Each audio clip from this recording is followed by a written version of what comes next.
What's up, Squash Force? Welcome back to a new episode. I'm quite excited for this one. Some of you guys have been requesting this video. It's been a long time coming, but today we're finally getting into it. We're going to be talking about the serve. How every single rally in squash gets started.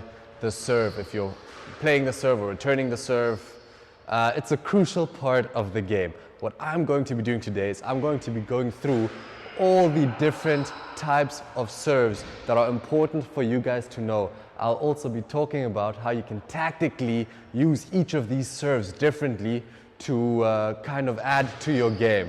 So yes, if you guys enjoyed this video, please drop a like down below, subscribe to my channel. It helps my channel grow. I really appreciate it and it keeps me motivated to make more videos like this. So without further ado, let's get into the first serve. When we hit our serve, it's very important that we are aware of the front wall, okay? Where are we hitting the ball on the front wall? Where do we want to hit the ball on the front wall? Obviously, always above the service line, minimum requirement, below the top line. Okay, now you have different types of serves, but for every type of serve, you're aiming for a different place on the front wall. So, almost all the time, we're kind of aiming over the middle line here so that we can hit an angle where we're hitting the side wall into the back, right? So it's always a bit further than the center of the front wall.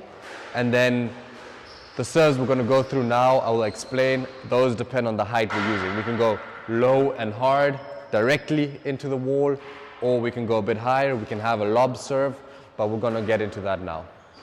Okay. So to get started, I want to talk to you guys about the very first serve, which is probably the most common one. So this one is quite important to nail. This is the one that you should be or will probably be using the most in your game. It's just a very simple serve, making sure you're getting the basic criteria.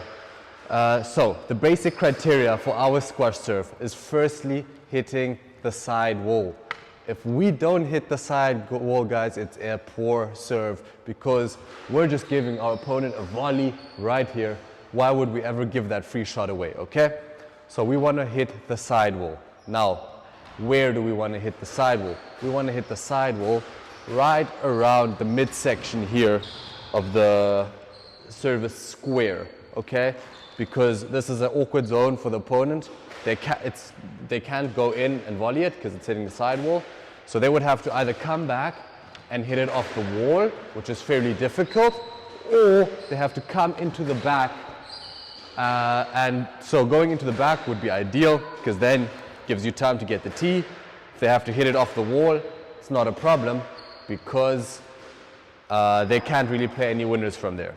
So that being said, our first serve, very simple, is just mid-height, mid-pace, hitting that side wall into the back corner, which looks somewhat like this. Oh! Gnarly.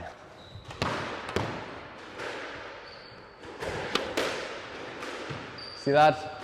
So this type of shot, I made sure I hit the side wall, so it's decent, but if I want to make it better, I'd want it to land deep because it hit sidewall and landed here. Still an easy shot for my opponent. So ideally, I want it to land a bit deeper. Boom. So that right there would be the perfect serve. More power, gripped it at the sidewall, right around here. It landed quite high on the sidewall, meaning it's even harder to get. So that is our most basic serve, guys. Make sure we're hitting the side wall and ideally the ball is getting to the glass, okay? So that's quite important. Okay, now we have the most basic serve down. I'm going to be going straight to the most advanced serve because learning this one is really fun. When you can do this one consistently, you're going to have a lot of fun with it. So I'm going to do this one early on so you guys can learn this. Okay. So the serve I'm talking about is the lob serve, right? The lob serve is risky because we're aiming quite high on the side wall. So the odds that we hit the ball out on that side wall or even this side wall are quite high. So this serve needs a bit of practice. Make sure you guys are practicing this serve. So the way we hit this serve is we're getting under the ball and hitting it up, okay? Now, the better, it's a good serve because every time it's high, and even if you're not hitting the sidewall, it's a high volley for your opponent. They still can't do that much as if it were a mid-low volley or low volley. So even if you don't hit the sidewall, you're still taking some risk away because it's so high. But ideally, we still would like to hit the sidewall somewhere around here. And what happens if it hits the sidewall there and the ball doesn't get volleyed, it's absolutely going to die into the back.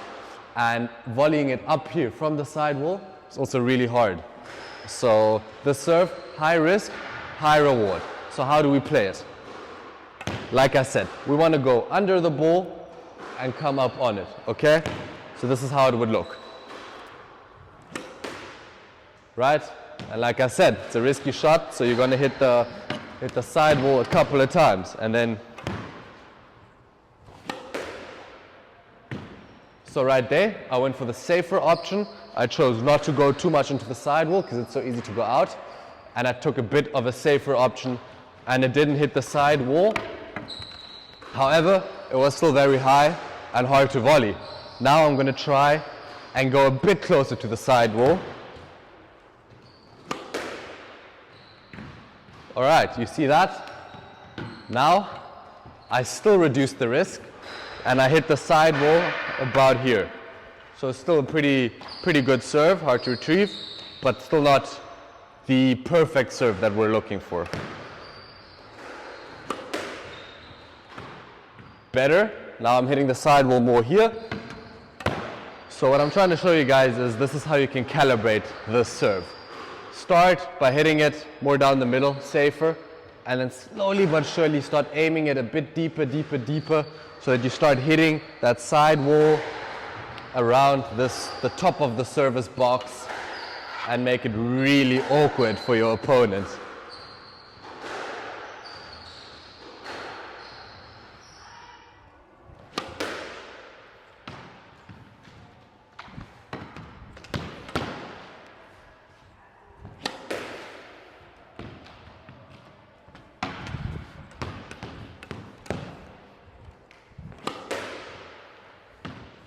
So now this serve I'm talking about here is the aggressive serve. This is a great serve to catch your opponent off guard and to mix things up a little. What can happen with the aggressive serve is you really want to be hitting it right here around the sidewall, hitting the sidewall and just bouncing out. Sometimes you can get lucky, you can hit the nick, or like I said, catch your opponent off guard. So this shot we're going to play hard with some more power, but we're going to be playing it just above the service line. So about this much above the service line and fairly powerful. See what I mean? If they don't volley this one, it can be quite a dangerous serve. It really grips the sidewall, jumps back into the back.